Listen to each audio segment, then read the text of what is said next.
And please open your Bible to Genesis chapter 12. Babasahin po natin yung verses 10 to 13. So, verse 10 po, "And there was a famine in the land, and Abraham went down into Egypt to sojourn there, for the famine was grievous in the land. And it came to pass, when he was come near to enter into Egypt, that he said unto Sarai his wife, Behold now, I know that thou art a fair woman to look upon.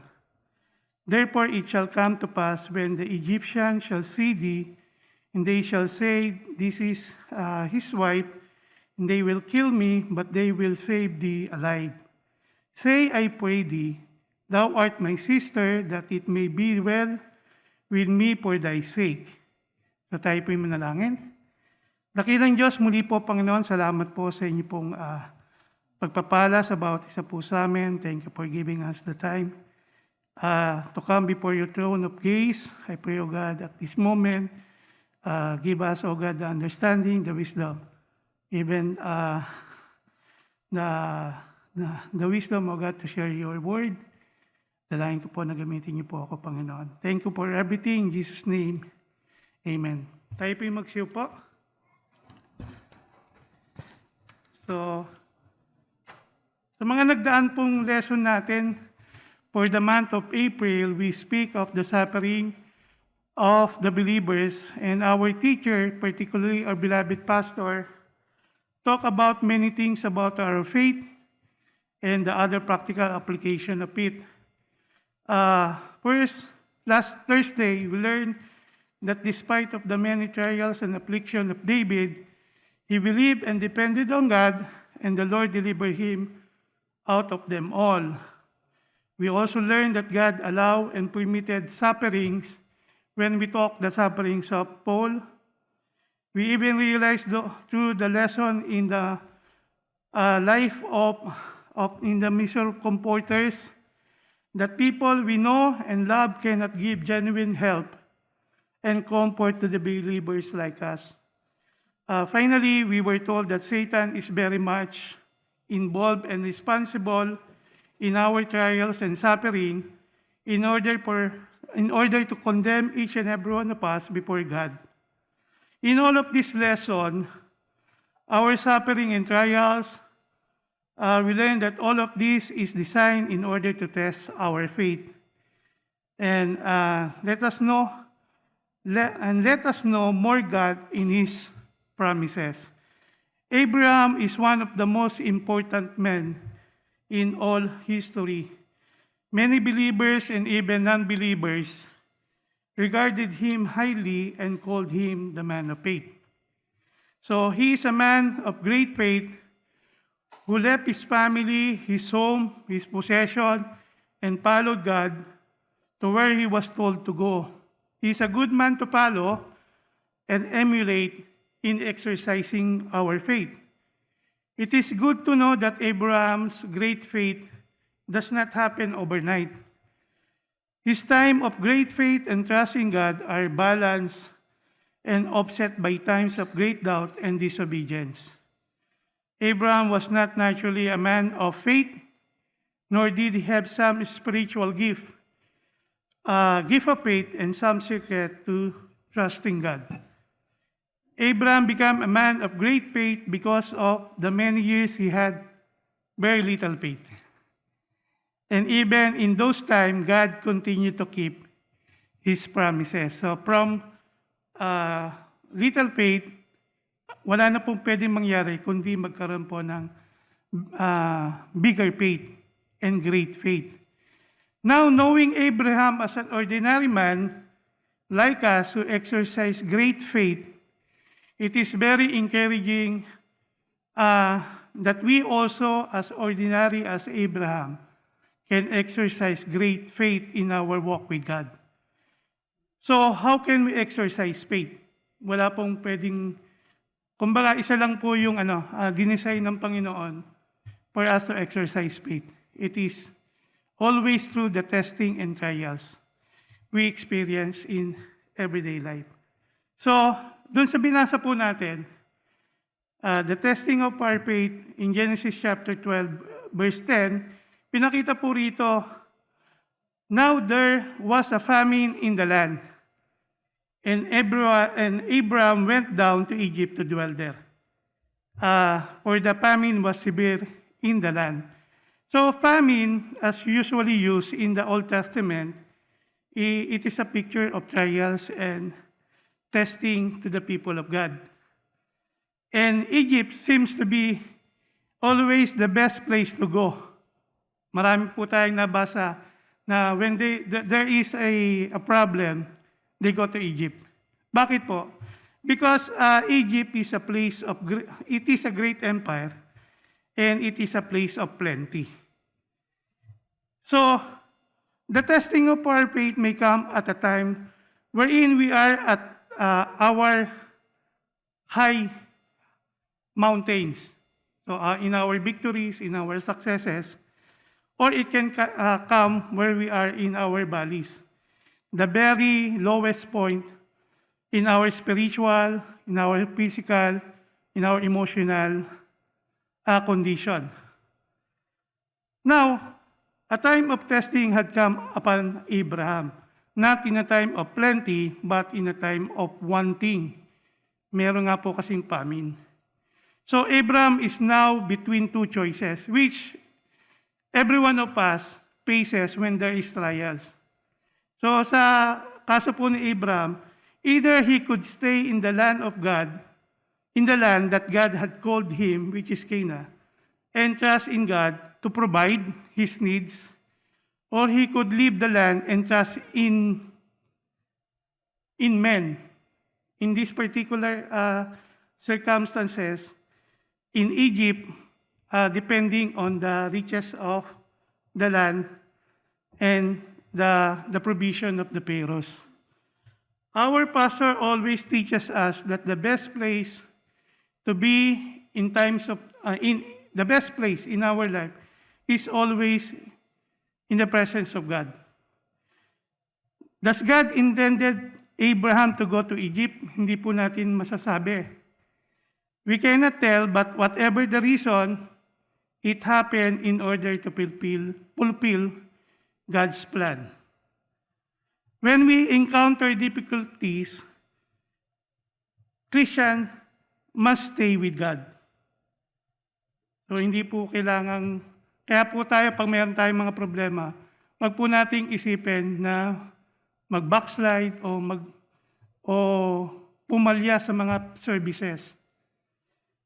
In Psalms 118 verse 8, sinabi po rito, it is better to trust in the Lord than to put confidence in men. Sa verse 9, it is better to trust in the Lord than to put confidence in princes. So makita po natin dito, dun sa pagkakataon na nangyari po kay Abraham, he chooses to go or to trust to a man.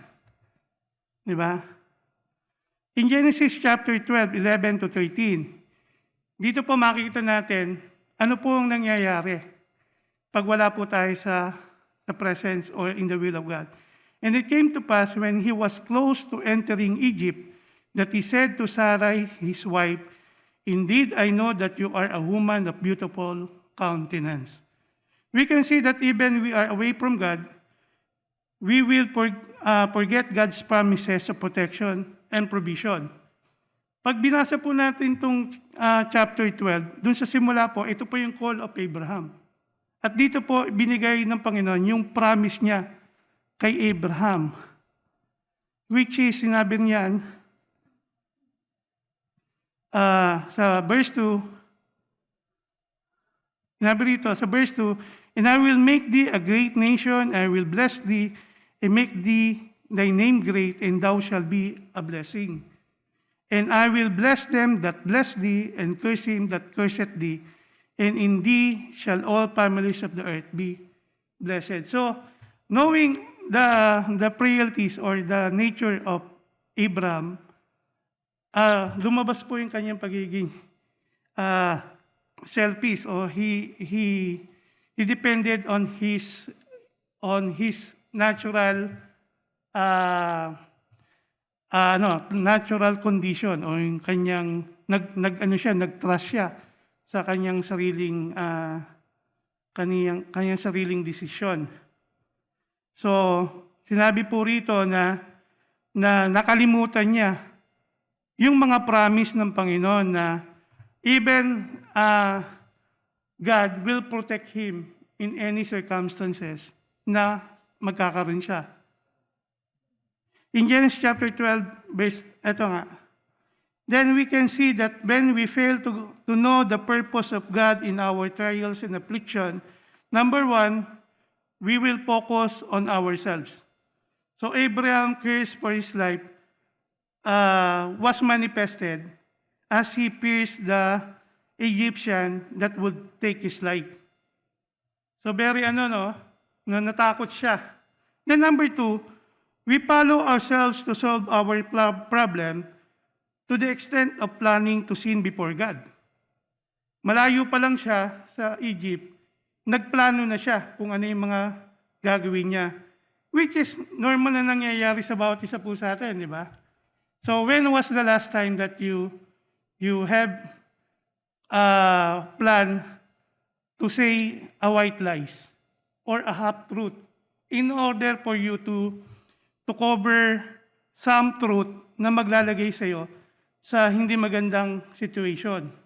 Dito, pinalano niya na sabihin ng kanyang asawa na sila ay magkapatid. Although it is accurate, di ba? Magkapatid sila. Then, when we fail to know the purpose of God in our trials and affliction, the consequences are we put other people to danger.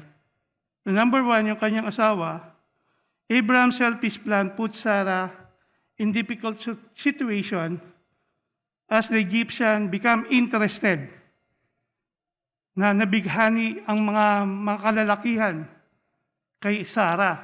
Not only yung mga normal or important people in Egypt, meron pang nagrekomenda kay Pharaoh. So dito makita natin na yung pagpaplano ng Abraham, maaari sinabi niya, itong mga Egyptian na to, kaya ko itong lusutan. Pero when the Pharaoh take notice of Sarah, knowing the Pharaoh, wherein kung ano yung gusto niya, hindi pwedeng hindi mangyari, di ba? So, yun yung predicament ng mga tao surrounding us pag tayo ay not in the will of God. Then others may commit sin and wrongdoing despite of clean conscience and innocence of their heart. And the worst of it, they will receive correction and judgment from God. Dito makikita natin that the Pharaoh was rebuked and even nagpakita ang Panginoon o nagsabi ang Panginoon kay Pharaoh sa tunay na kondisyon ni Sarah. So in hiding the truth, tong Pharaoh dahil nga nagkaroon siya ng interest kay Sarah, he treated Abraham well for her sake. He had sheep, oxen, male donkey, male and female servant, female donkey, and camels. Pharaoh sent many gifts to Abraham and treated him royally. Hindi alam although siguro alam din ni Abraham na all of these favors was given to him para ma-fulfill yung dowry. Kasi nga, si Sarah is free to be a wife. Di ba? It did go well with Abraham, but we must realize that prosperity, material blessing, is never a blessing without the peace which comes from being right with God. So, tong incident ito, nangyari ulit sa Genesis chapter 20. Kumbaga, yung pagsasabi ng half-truth na piniremit ng Panginoon, inulit ni Abraham. Kanino naman yung inulit, di ba? Sa Genesis chapter 20, verse 1 to 3, "And Abraham journeyed from thence toward the south country and dwelt between Kadesh and Sur, and sojourned in Gerar. And Abraham said to Sarai his wife, He is my sister, and Abimelech, king of Gerar, sent and took Sarah." So again, he put Sarah in a very difficult place. But God came to Abimelech. Abimelech is a person, probably a prince or a ruler. Di ba? In a dream by night, and said to him, "Behold, thou art but a dead man, for the woman which thou hast taken, for she is a man's wife." So yung mga tao surrounding our deceitfulness can be affected even though they have the intention, pure intention and innocent heart. Yan po yung pwedeng maging repercussion ng ating mga maling desisyon sa buhay. In Genesis number 4, we put a bad testimony before the unbelievers. Diba? In Genesis chapter 12, verse 18, "And Pharaoh called Abraham and said, What is this that thou hast done unto me? Why did thou not tell me, and she was thy wife?" In verse 19, "Why said thou, She is my sister, so I might have taken her to me to wife? Now therefore, behold, thy wife, take her and go thy way." So Abraham was confronted and rebuked by the Pharaoh. Hindi magandang sitwasyon, di ba? Wherein we compromise or na-compromise yung ating testimony. The irony of the situation is a pagan correcting a man of God. Sa atin, dapat maging aware din tayo sa mga decision na gagawin natin. Because our testimony na iniingat-ingatan natin may be compromised in one decision. At ang yung decision yan is to cover and a selfish decision.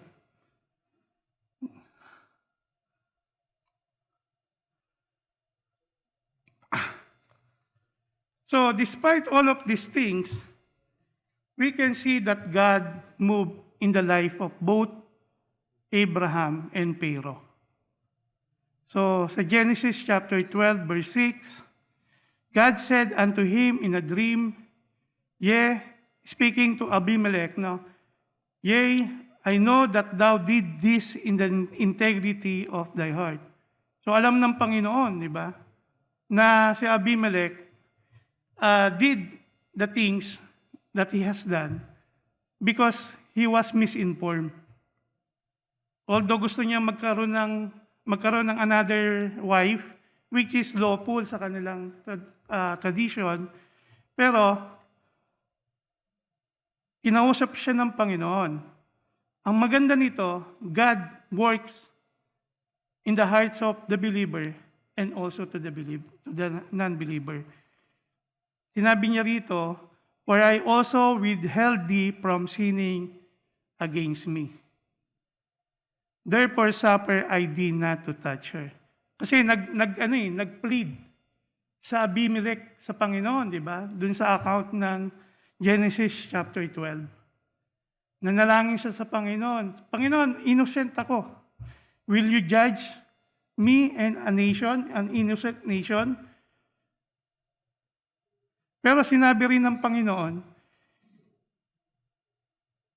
na hindi ka nagkasala dahil ni-restrain kita na magkasala. So ano po yung practical application nito? God, if we're going to listen to Him, will bring us to the point na hindi tayo, alam natin kung ano yung kasalanan.